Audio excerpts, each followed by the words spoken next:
विशाल सिंह ने बोल दिया है कि दो कौड़ी के यूट्यूबर। तो भाई साहब इतने यूट्यूबर को बुरा लगा है कि भाई साहब, और जबकि उन्होंने साफ साफ कोट किया हुआ है, अंडरलाइन करके बोला है कि मैं सारे यूट्यूबर को नहीं बोल रहा, कुछ यूट्यूबर को बोल रहा हूँ जो पवन भैया के बारे में बोलते हैं, जो मेरे बारे में बोलते हैं, मैं उनको बोल रहा हूँ। तुम लोग उनको चिंपैंजी तो कुत्ता तो पता नहीं क्या क्या बोल रहे हो। तो उनका इतना हक नहीं बनता कि तुम लोगों को दो कौड़ी का बोल सके। अब बोल दिया तो इतना तित्ता काहे लग रहा भाई? हमको तो ये नहीं समझ में आ रहा। हम भी यूट्यूबर हैं, हमको तो नहीं तित्ता लगा। पवन सिंह के जितने भी सपोर्टर हैं उनको तीखा नहीं लगा, तीखा उन्हीं को लगा जो एंटी में है। और एंटी में रहने से हमारा कुछ नहीं होने वाला। हम अपने आप को दो कौड़ी के नहीं मानते। जो जो अपने आप को दो कौड़ी के मानते हैं वो वीडियो बना रहे विशाल सिंह के खिलाफ जाके। और तुम लोग सही में दो कौड़ी को ये साबित कर रहे हो वीडियो बना बना के भाई।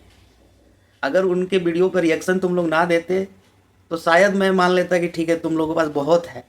लेकिन तुम लोगों को इतना बुरा जो लगा है उनकी इस बात का, इससे सब जाहिर होता है कि तुम सही में दो कौड़ी के हो।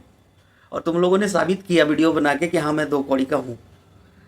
इस बात से आप लोग एग्री करते हैं कि नहीं करते? भाई बुरा उसी को लगा है जो दो कौड़ी का, बाकी किसी को बुरा नहीं लगा है।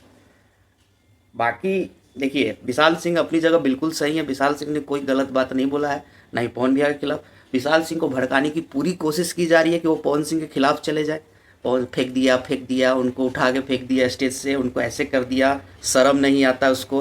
तो ये नहीं, अरे भाई वो एक घटना था, वो घटना बीत गया, उस पर तुम लोग रगड़े जा रहे हो उस बंदे को। तो बंदा कब तक चुप रहेगा? हैं? किसी दिन हत्या चढ़ जाओगे, कूटे जाओगे, ठीक हो जाओगे। इसलिए कहा जाता है कि बोलो उतना ही जितना बाद में पचा पाओ। ठीक है ना?